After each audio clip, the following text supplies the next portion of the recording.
I'm now today at a point back at it where again I remember how destructive I am. There's no ifs, ands, or buts. There's no excuses.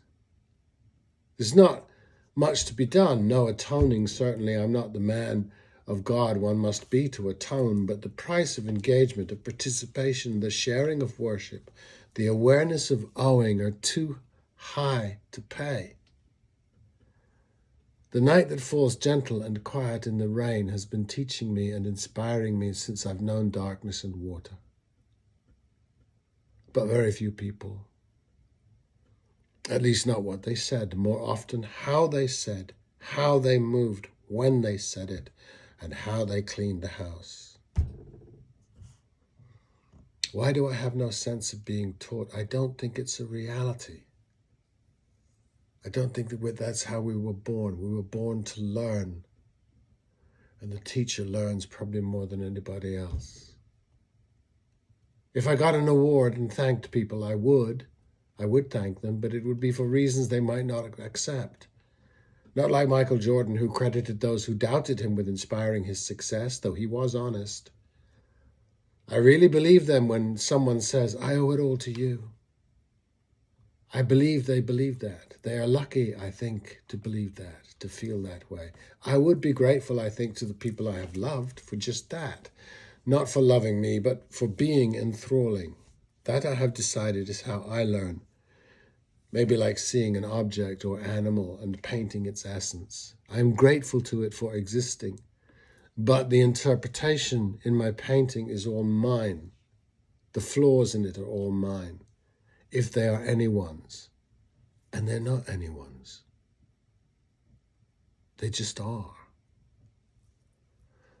I would thank so many people for my Oscar, for inspirations they never tried to teach, or for their goldenness that I borrowed and forgot to give back, and it changed anyway to rust, which is lovelier than gold, but not what they intended. I would thank Maya Angelou for The Caged Bird, and how safe I felt under her influence at a risky time, or Bob Dylan for It's All Right Ma, for its guitar as much as for its words.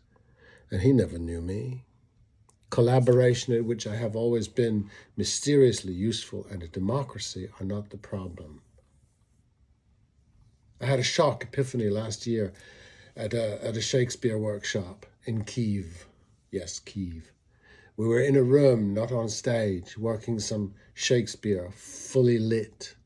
I did Now is the Winter of Our Discontent for fun and to highlight the discussion with audience element of Shakespeare's soliloquies, the unlit originals. The next day we played our play, Nero's Second Burning of Rome, another storytelling attempt, but were, of course, lit. Audience in darkness. And what had been the day before was lost. I was back behind a fourth wall, alien to the art form I might as well have been in the movie. There was no other player. It was all immediately narcissism, and things got ugly. A young Russian actor at the workshop played Was Ever Woman in This Humor Wooed, Was Ever Woman in This Humor Won, in Russian. And I discovered perhaps that Richard was faking the hump. The young man, in a language I have none of, showed me something he had not intended. Is not that the way? Often, at least. In a language I have none of, showed me something he had not intended. Or are we bound to owe ourselves, our finest hours, to someone else, or at least to say so, to God, or worse? How much is our accountability diminished by saying it was their doing? I'm just a follower of that. I don't believe this. I think it is just good form to say that without you, none of this. It's safe to say that without you, what might I have done?